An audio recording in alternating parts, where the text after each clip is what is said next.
Bienvenue dans notre 4e leçon sur le livre des Actes. Nous avons vu la dernière fois que Jésus voulait préparer mentalement ses apôtres pour la venue de son royaume qui allait coïncider avec l'envoi du Saint-Esprit pour pouvoir ratifier ses lois, démarquer ses sujets et aussi leur accorder son aide divine dans l'accomplissement de la volonté de Dieu. Mais avant d'envoyer son Saint-Esprit et d'établir ce royaume, il y a une préparation de plus que les apôtres doivent faire, une chose de plus qui doit être réglée. Luc la mentionne au chapitre 1, verset 15 au verset 20. Et tout de suite, je vous invite à prendre vos Bibles et à le lire avec moi. Nous lisons ceci dans ce passage. En ces jours-là, Pierre se leva au milieu des frères. Le nombre des personnes étant réunies étant d'environ 120. Et il dit, « Hommes frères, il fallait que s'accomplisse ce que le Saint-Esprit dans l'Écriture a annoncé d'avance, par la bouche de David au sujet de Judas, qui a été le guide de ceux qui ont saisi Jésus. Il était compté parmi nous, et il n'avait part au même ministère. Cet homme, ayant acquis un champ avec le salaire du crime, est tombé, s'est rompu par le milieu du corps, et toutes ses entrailles se sont répandues. La chose a été si connue de tous les habitants de Jérusalem, que ce chant a été appelé dans leur langue Akeldama, c'est-à-dire le chant du sang. Or, il est écrit dans le livre des psaumes que sa demeure devienne déserte et que personne ne l'habite, et qu'un autre prenne sa charge. Nous voyons dans ce passage que c'est Pierre qui se leva pour prendre la parole, pour dire que David prédisait la chute de Judas dans l'Ancien Testament. Peut-être fait-il référence ici à des passages comme celui que nous trouvons en Psaume chapitre 41 au verset 9 et 10, même si ce psaume n'est pas cité ici dans le livre des Actes, mais en tout cas ce psaume parlait de cet accomplissement. Au verset 17, il mentionne aussi deux choses intéressantes quand il parle aux 120.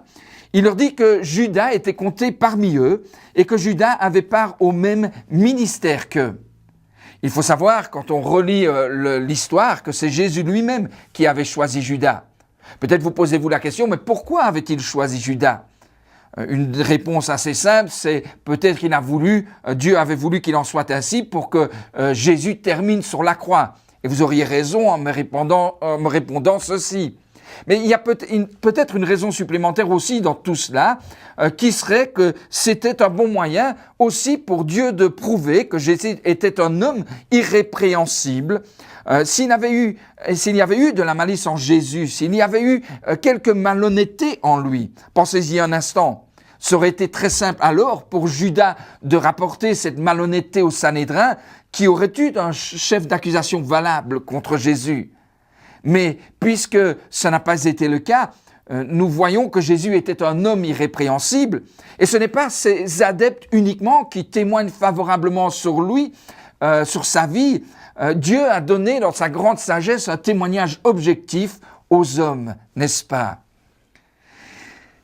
Cette déclaration confirme que jamais les apôtres n'avaient considéré Judas comme étant un faux disciple ou comme étant habité par un démon. Jusqu'au dernier moment, les apôtres se demandaient qui trahirait Jésus.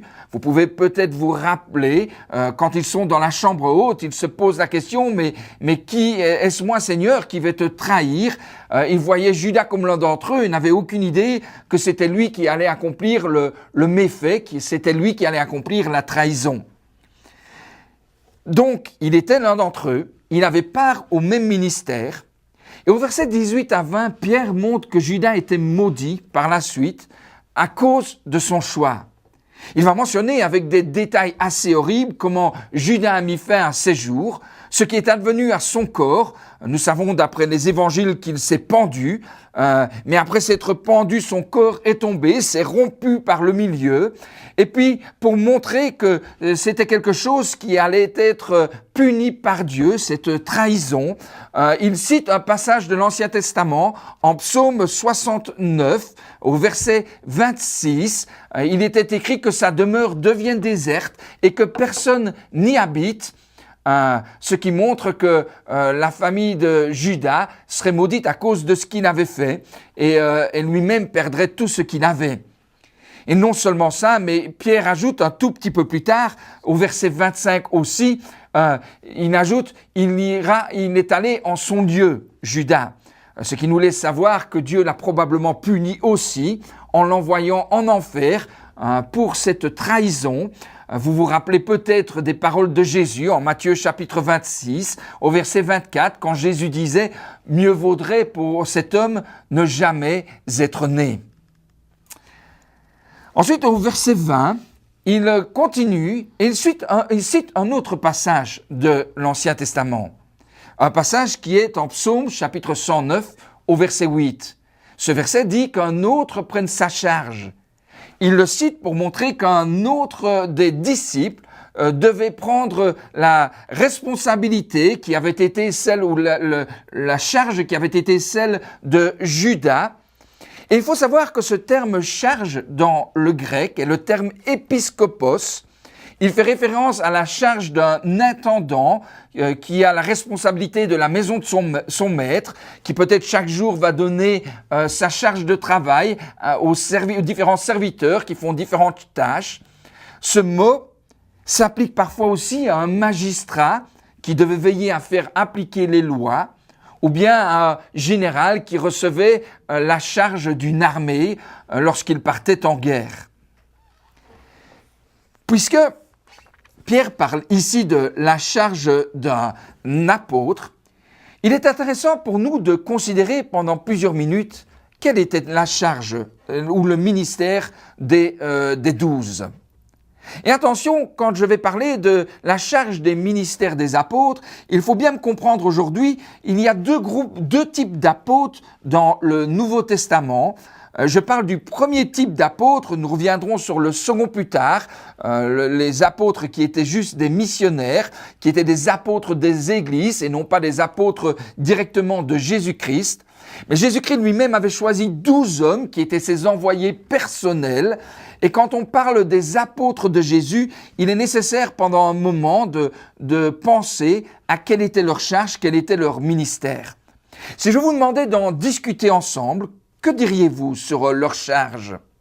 Peut-être il serait bon pour vous pendant quelques minutes d'arrêter cet enregistrement et d'en discuter et puis de prendre quelques notes sur vos réponses et de comparer ce que je vais vous montrer dans quelques instants.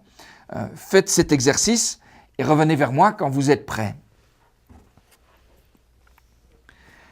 Nous continuons maintenant avec le chapitre 1 à voir quel était le ministère des apôtres. Avons-nous des indications dans le premier chapitre du livre des Actes? La réponse est oui. Nous lisons à présent dans le verset 21 à 22. Lisons ensemble ce que nous allons voir, ce que Luc indique là. Il est écrit, « Il faut donc que parmi ceux qui nous ont accompagnés tout le temps que le Seigneur Jésus a vécu avec nous, depuis le baptême de Jean, jusqu'au jour où il a été enlevé du milieu de nous, qu'il y en ait un qui nous soit associé comme témoin de sa résurrection. » L'indice que nous avons ici pour connaître le ministère des apôtres se trouve au verset 22, quand Pierre va dire « Il faut qu'il y en ait un qui nous soit associé comme témoin de sa résurrection. » Le ministère des apôtres était donc d'être des témoins pour Jésus-Christ. Alors témoins de quoi? Témoins de la nature divine du Christ qui était manifestée par chaque acte dans sa vie et témoins de sa résurrection. Ce que Pierre mentionne ici, c'est qu'en d'autres termes, ils devaient avoir vu Jésus de leurs propres yeux, non seulement durant son vivant, pour avoir appris l'évangile de lui, mais aussi qu'ils devaient avoir vu Jésus étant ressuscité. Sans ça, ils ne pouvaient pas être des témoins au vrai sens premier du terme. Alors, qu'est-ce qu'on veut dire par témoin au sens premier du terme? Imaginez-vous un instant vous présenter devant un juge. Le juge examine avec le jury la culpabilité ou l'innocence d'un homme qui est sur le banc des accusés. Et on vous demande, quand vous venez comme témoin, avez-vous été témoin du fait qu'il a frappé ou qu'il a tout fait pour aider la personne qui était au sol. Qu'est-ce que le juge vous dirait si vous répondez « Non, je n'ai pas été témoin, mais j'ai entendu ce qui s'est passé ». Et voici ce que vous dites. Le juge vous dirait que votre témoignage ne vaut pas grand-chose, n'est-ce pas? Surtout si ce que vous avez entendu, est-ce que quelqu'un vous a raconté? Si vous n'avez même pas entendu de vos propres oreilles les différents bruits, mais si c'est simplement une autre personne qui était dans la salle qui est venue vous dire par la suite ce qui est arrivé. Ce n'est jamais ainsi qu'on détermine la culpabilité ou l'innocence d'une personne. De la même manière, les apôtres, pour être fiables, devaient être des témoins oculaires. Il ne faut pas oublier qu'ils allaient être à la base d'un nouveau mouvement religieux. Il leur fallait donc la plus grande fiabilité pour établir l'Église, pour proclamer l'évangile du Christ. Et pour que le royaume de Dieu puisse être solidement bâti, ils devaient donc être des témoins oculaires. C'est ce que Dieu voulait. Voilà pourquoi Jésus lui-même avait dit ceci en Jean chapitre 15. Regardez en Jean 15, au verset 26 et 27. « Quand sera venu le Consolateur, que je vous enverrai de la part du Père, l'Esprit de vérité qui vient du Père, il rendra témoignage de moi. Et vous aussi vous rendrez témoignage, parce que vous êtes avec moi dès le commencement. » Alors j'avais un professeur à l'Institut biblique où j'ai fait mes études qui souvent insistait beaucoup sur ce passage. Il insistait pour nous dire, vous savez, vous n'êtes pas des témoins de Jésus-Christ. Et il disait que c'était une erreur pour les gens de se faire appeler des témoins, par exemple les témoins de Jéhovah. Il disait que c'était une erreur parce qu'ils ne pouvaient pas être des témoins visuels des choses qui s'étaient passées. Et en un sens, il avait raison dans ce qu'il disait. Personne n'a vu de nos jours Dieu de ses propres yeux, ni Jésus ce qu'il a pu faire durant son ministère. Et donc, dans le sens premier du terme, nous ne pouvons pas être des témoins oculaires. Mais ceci dit, dans notre leçon précédente, je vous ai dit aussi, quand nous avons lu Actes chapitre 1, au verset 8, nous avons vu qu'il y a un autre passage qui mentionnait la tâche des apôtres, où Jésus disait ceci en Acte 1, verset 8. Il les invitait à être ses témoins. Il disait, vous serez mes témoins à Jérusalem, dans toute la Judée, dans la Samarie et jusqu'aux extrémités de la terre. Et quand nous avons vu ce passage, je vous ai dit que nous aussi, nous sommes appelés à suivre l'exemple des apôtres et que nous aussi, en un sens, nous sommes appelés à être des témoins dans notre ville, puis dans notre région, ensuite dans notre pays et dans le monde entier. Est-ce que j'avais tort en disant que nous devons nous aussi être des témoins? Eh bien, tout dépend. Tout dépend comment on utilise le terme témoin, n'est-ce pas? Nous ne pourrions pas être des témoins oculaires puisque nous n'avons pas vu Jésus-Christ ressuscité, mais nous pouvons être témoins, en tout cas, de ce que Dieu fait dans nos propres vies à nous, personnellement. J'ai vu chaque jour de ma vie comment Dieu a transformé mon cœur. J'ai pu voir dans la parole certaines vérités. Et donc, je peux témoigner du changement que Dieu opère en moi. Mais il est vrai que je ne peux pas être un témoin de la même manière qu'un apôtre. Et entre parenthèses, regardez à nouveau, là au chapitre 1, verset 8, nous avons à nouveau cet indice où il faisait marquer que les apôtres étaient des témoins au sens premier du terme, n'est-ce pas? Et donc il y a donc cette tâche qu'ils avaient. Ils avaient la tâche de témoigner des choses qu'ils avaient vues. C'était ça leur premier ministère, en plus du fait d'établir l'Église et d'être ceux qui allaient guider l'armée de Dieu dans la bonne direction, qui allaient donner la charge à chacun dans la maison de Dieu afin de pouvoir servir le Maître correctement. Ce qui nous amène aujourd'hui à une autre question importante. L'autre question importante qu'il faut se poser, c'est pouvons-nous penser aujourd'hui que le ministère d'un apôtre était un ministère transmissible. Ou peut-être je vais le formuler différemment pour vous. Pouvons-nous penser aujourd'hui qu'il continue à exister des apôtres de Jésus-Christ?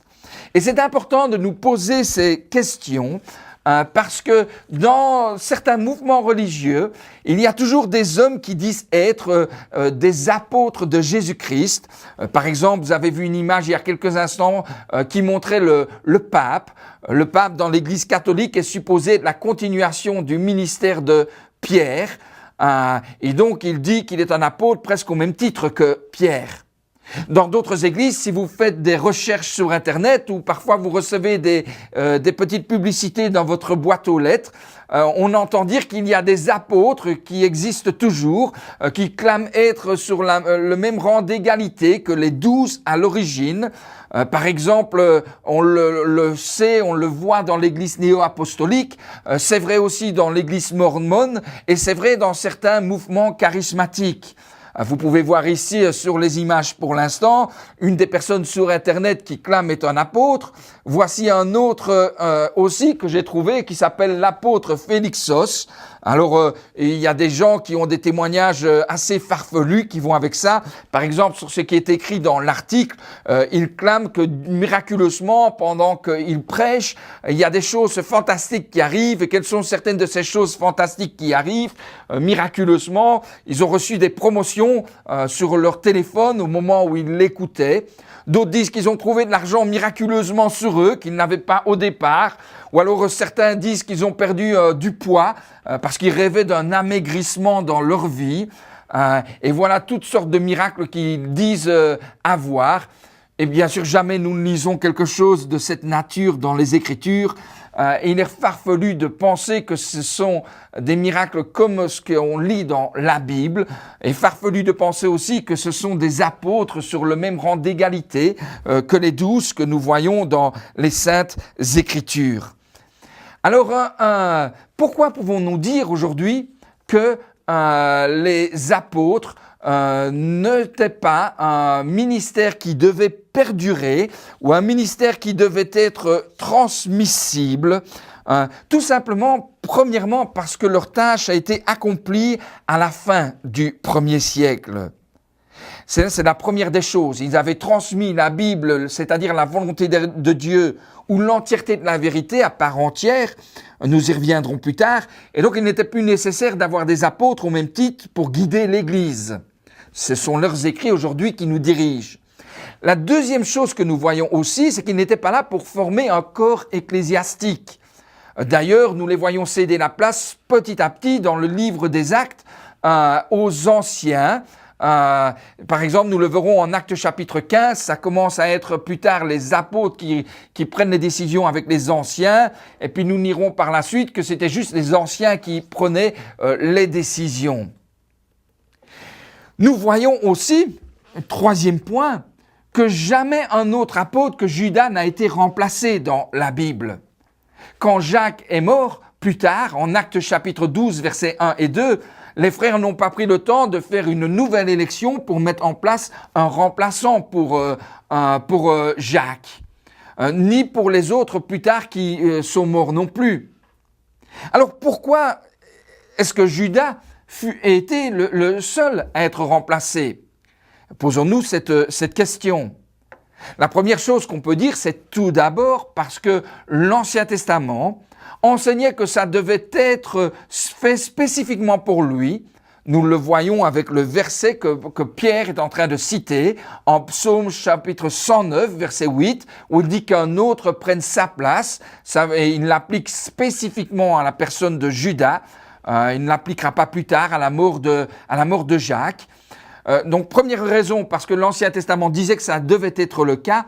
La deuxième raison qu'on peut voir aussi, c'est parce que Jésus avait besoin de 12 hommes pour établir l'Israël spirituel, s'il voulait respecter le parallèle avec l'établissement de l'Israël charnel ou de l'Israël terrestre. Nous voyons dans un certain nombre de passages, comme ceux que j'ai écrits sur votre vidéo, en Galates 5, au verset 26, ou en Romains chapitre 2, versets 26 à 29, que nous sommes aujourd'hui dans l'Église l'Israël spirituel, et l'Israël spirituel est à l'image de l'Israël physique descendant de 12 patriarches. Donc de la même manière, l'Église est construite sur le témoignage de 12 patriarches qui sont les 12 apôtres. Ça, c'est la deuxième raison. Là, nous le voyons d'ailleurs aussi quand Jacques va adresser son épître aux chrétiens dans le monde entier, la manière dont il va leur parler, il va dire Jacques, serviteur de Dieu et du Seigneur Jésus-Christ, aux 12 tribus qui sont dans la dispersion. Quand il parle des 12 tribus de la dispersion, c'est une manière symbolique de s'adresser aux chrétiens. Nous sommes appelés les 12 tribus du Nouveau Testament en un sens, à l'image des 12 tribus dans l'Ancien Testament. La troisième chose qu'il faut comprendre, c'est que dans la Bible, le chiffre 12 est un chiffre qui est hautement symbolique.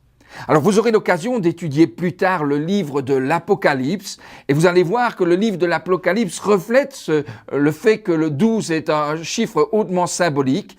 Lorsque vous étudierez par exemple en Apocalypse chapitre 7 verset 1 ou en Apocalypse chapitre 14 verset 1, vous allez voir qu'il parle des 144 000 qui se trouvent devant le Seigneur au ciel. Ce chiffre 144 000 est le résultat de 12 fois 12 fois 1000, qui représente le chiffre 1000. Le chiffre 1000 représente l'ensemble de tous les enfants de Dieu. Le chiffre 12 représente les 12 tribus de l'Ancien Testament. Le second 12 représente les 12 tribus du Nouveau Testament, l'Israël spirituel qui est l'Église. Et donc nous avons là l'image en Apocalypse, quand il parle des 144 000, de l'ensemble pour 1000 des enfants de Dieu qui se trouvent dans l'Ancien Testament, premier 12, et l'ensemble des chrétiens du Nouveau Testament qui est le second 12. Ça, c'est un bon exemple pour montrer pourquoi Jésus avait besoin de 12 apôtres. D'ailleurs, quand nous continuons à lire dans le livre de l'Apocalypse, par exemple, nous voyons en Apocalypse chapitre 21, verset 21, que la nouvelle Jérusalem, la Jérusalem spirituelle, est dépeinte comme ayant 12 portes qui sont des perles. Et sur chacune de ces perles, que trouvons-nous ? La Bible nous dit que nous trouvons le nom de chacun des apôtres, le nom d'une tribu.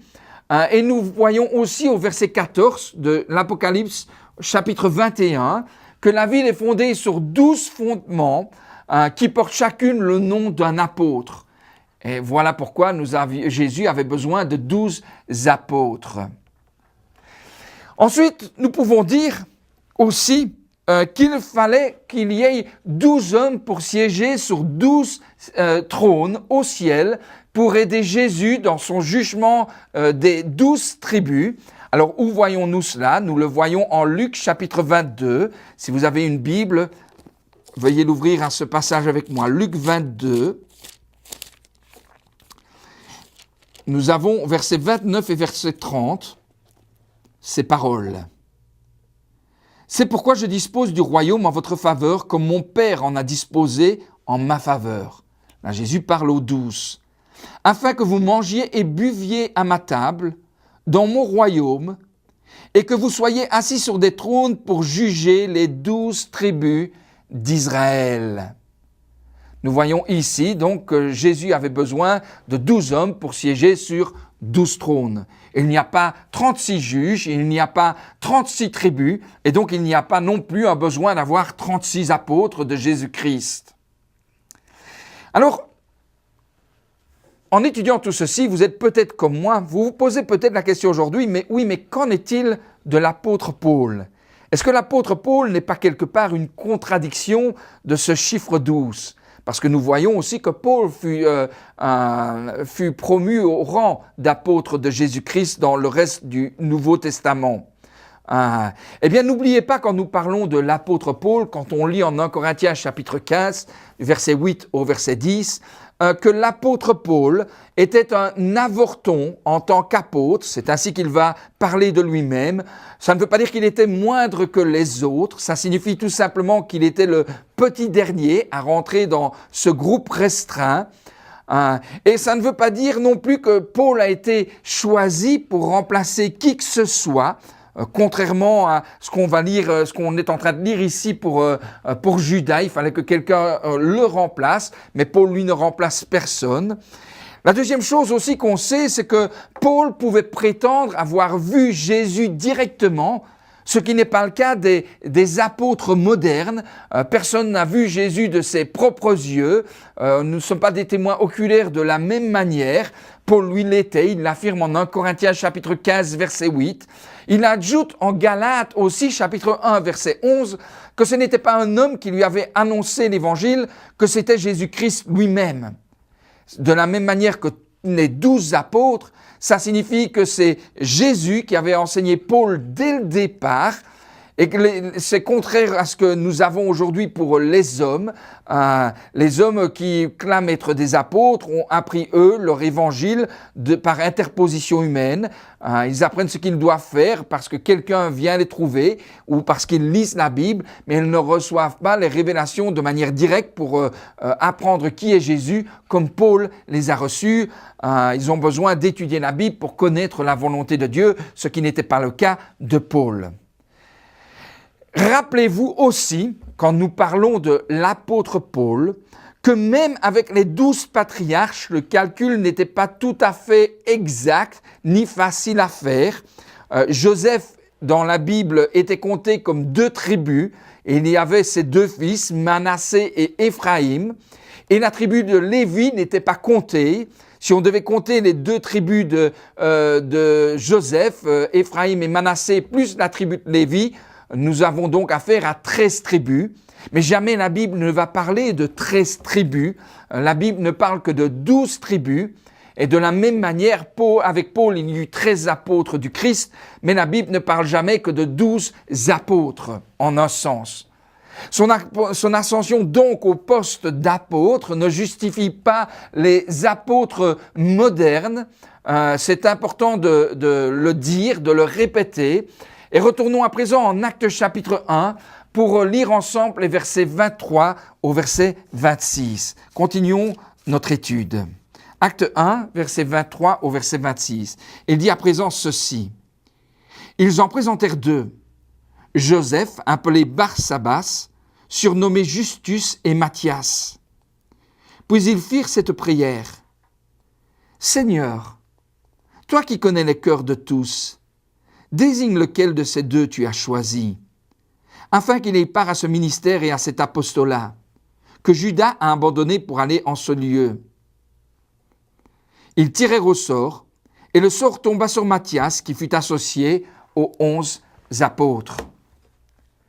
Nous voyons donc maintenant qu'il présente 2 hommes, et on pourrait aussi insister sur le fait de qui est en train de présenter ces 2 hommes. Ce sont les 120 qui présentent ces 2 hommes. J'insiste sur ça parce qu'on va voir dans la Bible que jamais le choix d'un conducteur n'est imposé à l'Église. Le processus est presque toujours participatif. Même à ce niveau-ci, le processus était participatif pour établir un apôtre. Mais bien sûr, c'est Jésus qui a le dernier mot dans cette histoire parce qu'il faut que ce soit un élu de Jésus lui-même. J'imagine donc la joie qui doit être à son comble pour ces 2 hommes quand ils sont choisis. Je m'imagine être à leur place, je pense que j'aurais peur aussi quelque part. Ils doivent penser, mais est-ce moi qui vais être choisi? Et que se passera-t-il si je vais être rejeté? Et n'oubliez pas que dans ce cadre-ci, ce n'est pas simplement les hommes qui vont juger. Les hommes ont fait un premier jugement, mais celui qui va pouvoir dire au final s'ils sont élus ou pas, c'est celui qui lit dans les cœurs, celui qui connaît quelles sont toutes les pensées des hommes. L'enjeu est donc grand quand ils vont être choisis ou rejetés. Il y a un potentiel pour que leurs sentiments soient froissés, pour qu'ils soient blessés par un rejet dans cette histoire. Et donc, comment vont-ils s'y prendre pour savoir qui Jésus va choisir? La Bible nous dit qu'ils vont d'abord prier, ils prennent du temps de prier, et puis après avoir prié, ils vont tirer au sort. Alors tirer au sort, il est quand même nécessaire de dire quelques mots là-dessus. parce que c'est une pratique qui peut vous paraître un petit peu étrange. De quoi s'agit-il exactement ? Quand nous lisons la Bible dans l'Ancien Testament, nous allons voir qu'assez souvent, les gens tirés au sort, les conducteurs de Dieu tirés au sort pour connaître sa volonté. C'était en général fait avec des pierres. On inscrivait peut-être le nom de certaines personnes sur des pierres ou de certaines tribus. Par exemple, en Chronique, quand on devait assigner des responsabilités aux prêtres, il y avait des noms qui étaient écrits sur des pierres. On secouait les pierres qu'on mettait dans un récipient. Celle qui ressortait avec un nom, eh bien, on savait qui se verrait attribuer la fonction qui était en jeu. Et c'est ainsi qu'il procédait. Le grand prêtre lui-même avait deux pierres, une pierre blanche et une pierre noire, et il tirait au sort pour savoir quelle était la volonté de Dieu. La pierre blanche représentant peut-être un oui, la pierre noire représentant peut-être un non. Donc on va voir ce procédé utilisé assez bien, non seulement quand les Juifs rentrent en terre promise, mais on le voit aussi plus tard quand les responsabilités sont assignées au temple. On le voit aussi même dans le cas de Jonas qui est dans la tempête, sur le bateau. Il tire au sort pour savoir qui était responsable de cette tempête, et le sort tombe bien entendu sur Jonas. Ce qui nous mène à un passage de l'Ancien Testament en Proverbes chapitre 16 verset 33 qui dit « On jette le sort dans le pan de l'arobe, mais c'est de l'Éternel que viennent toutes décisions. » Ce qui montre qu'en fait il n'y a pas de hasard, c'est Dieu qui est derrière le hasard. Ce qui ne veut pas dire bien sûr que nous devons jouer au jeu de hasard, il faut être prudent dans ce que je dis ici. Il faut bien comprendre aussi, quand on voit tout ça, que l'Esprit n'avait pas encore été donné. Il n'avait pas encore ce moyen de pouvoir être guidé dans la connaissance de la volonté de Dieu. Après le jour de la Pentecôte, plus jamais ils vont tirer au sort pour connaître la volonté du Seigneur. L'Église ne va plus utiliser ce processus. Ils auraient pu le faire pour choisir les conducteurs de l'église locale par la suite. Ce n'est pas ainsi qu'ils s'y prendront. Ce qui nous amène aussi à une autre question. Peut-on utiliser ce procédé aujourd'hui dans notre vie personnelle ? Imaginez-vous un instant, vous vous posez la question, vous avez rencontré une jeune fille, « Seigneur, est-ce que tu veux que je marie cette jeune fille ou pas ?» Et vous mettez deux pierres dans un sac, de couleurs différentes, et vous dites, si je retire la blanche, je vais marier cette fille, si je retire la noire, je ne peux pas marier cette fille. Est-ce que c'est processus, peut-être un processus que vous pouvez suivre? Ça vous fait peut-être sourire, mais ça me fait penser à l'histoire d'un prédicateur qui a travaillé dans la francophonie. Nous avons lu le livre que sa fille a écrit sur lui, et il s'y est pris ainsi pour déterminer là où il allait travailler. Il n'était pas certain. Il était un jour en train de courir dans les bois, et puis il s'est dit, voilà, si je vois le lapin qui part à droite, j'irai travailler à Nantes. Et si je vois le lapin qui part à gauche, j'irai travailler à Strasbourg. Le lapin est parti sur la droite, et donc l'homme a décidé d'aller travailler pendant quelques années à Nantes et non pas à Strasbourg. Voilà pourquoi c'est moi qui ai terminé à Strasbourg. Si vous aviez entendu cet homme raconter cette histoire, est-ce que vous auriez souri ? Est-ce que vous auriez eu tendance à vous moquer de lui ? Il faut vraiment être prudent. Ce n'est pas un sujet facile à traiter parce que Dieu peut être derrière le hasard. Mais il y a aussi des gens qui sont beaucoup trop pressés de tout mettre sur le compte de Dieu. Ils font passer leurs désirs pour des réalités divines et ce n'est pas ainsi qu'on doit s'y prendre. On fait tout passer sur la volonté de Dieu quand c'est nos propres désirs. Si on utilise ce procédé, en tout cas, ça devrait toujours être après d'une recherche approfondie de la volonté de Dieu dans les Écritures. Ça devrait, comme Pierre le fit dans cette histoire, ça devrait être toujours, d'abord, il faut être compris avant tout cela. Il faut un cœur sincère dans la prière.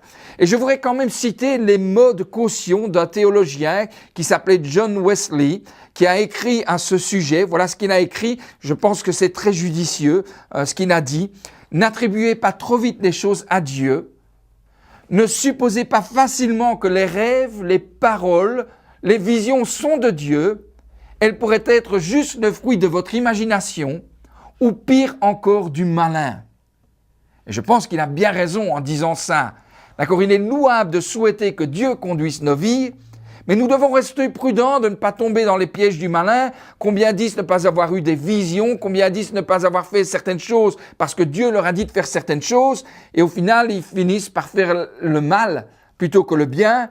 Ils sont sous l'emprise du malin simplement parce qu'ils s'en remettent à des visions, à des tirages au sort, plutôt que d'aller étudier la volonté de Dieu dans les Écritures. Mais revenons à nos moutons. Matthias et Justus sont là, les apôtres prient et tirent au sort. Et selon le verset 26, maintenant le caillou tombe par terre, Pierre le ramasse et il s'y trouve le nom de Matthias. Imaginez-vous être Justus à ce moment-là. Qu'est-ce qui vous aurait traversé, qu'est-ce qui serait passé dans votre esprit? Qu'est-ce que vous vous seriez dit? Qu'est-ce que vous auriez fait? Laissez-moi vous poser cette question. Est-ce que vous avez déjà été extrêmement déçu parfois dans votre vie par des opportunités très prometteuses pour vous, mais qui finalement n'ont jamais réellement abouti? Avez-vous déjà été déçu par le choix des autres?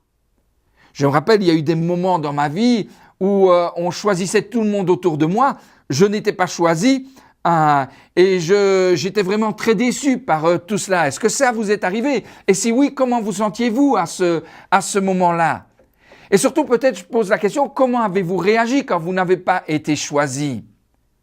Vous savez, il aurait été facile pour Justus de jeter l'éponge, de se dire, mais tout ce que j'ai fait, finalement, ça n'a servi à rien les 3 dernières années. Il aurait été facile pour lui de partir et d'abandonner la cause du Seigneur. Mais la Bible nous dit qu'il n'a rien fait de tout cela. Il a accepté le choix de Dieu. Et les pères de l'Église nous apprennent que Dieu l'a récompensé pour son attitude positive suite à ce rejet. Il est devenu par la suite, malgré tout, un homme extrêmement influent dans la foi. Les pères de l'Église nous apprennent qu'il a été emprisonné par Néron pour ses convictions, mais qu'il est resté fidèle jusqu'au bout. Selon la tradition, il aurait même bu du venin sans en être affecté. Alors il faut rester prudent, ce n'est que la tradition des hommes qui dit ça, mais si c'est vrai, ça veut dire quand même que le Seigneur l'a utilisé correctement. Jésus lui-même avait promis en Marc 16 qu'il boirait des potions mortelles et que ça ne les affecterait pas. Peut-être faisait-il référence à cela. La leçon, en tout cas pour nous, est de taille. Joseph Barsabas n'a pas jeté l'éponge quand il n'a pas été sélectionné. Ce qui m'amène maintenant à une question importante pour vous. Comment réagissez-vous quand vous n'obtenez pas la position que vous désirez à l'Église? Peut-être on choisit des anciens, votre nom était cité, mais vous n'avez pas été retenu pour servir comme ancien ou comme diacre. Peut-être vous voulez depuis un certain temps prêcher, mais on a envoyé quelqu'un d'autre à la place de vous à l'école de prédicateurs. Est-ce que vous avez accepté la décision de Dieu avec humilité ou est-ce que vous avez jeté l'éponge et aujourd'hui vous êtes amer dans votre cœur? En voyant tout ceci, je pense qu'il y a eu 2 choses qui ont aidé Joseph à bien répondre. La première est qu'il était convaincu que tout le travail dans le champ de Dieu en valait la peine. Il n'y avait pas un travail qui était plus important qu'un autre. Il n'avait peut-être pas été choisi pour la position d'apôtre, mais il y avait d'autres choses que le Seigneur avait en réserve pour lui. Et il a accepté de jouer le rôle d'un serviteur là où Dieu voulait qu'il serve. C'est la première chose que je vois. La deuxième chose, c'est qu'il n'a pas pensé qu'il était meilleur que les 118 autres non plus dans cette histoire. Il ne se considérait pas trop grand pour les petites tâches que Jésus avait pour lui. Alors aujourd'hui, je termine avec une question. Avez-vous ces mêmes convictions? Êtes-vous prêt à servir le Seigneur, peu importe là où il vous veut? Peu importe les rejets, peu importe les déceptions que vous pouvez avoir, êtes-vous prêt à être fidèle? J'espère que c'est le cas et que vous servirez toujours le Seigneur avec un cœur plein de ferveur pour lui. Que le Seigneur vous bénisse.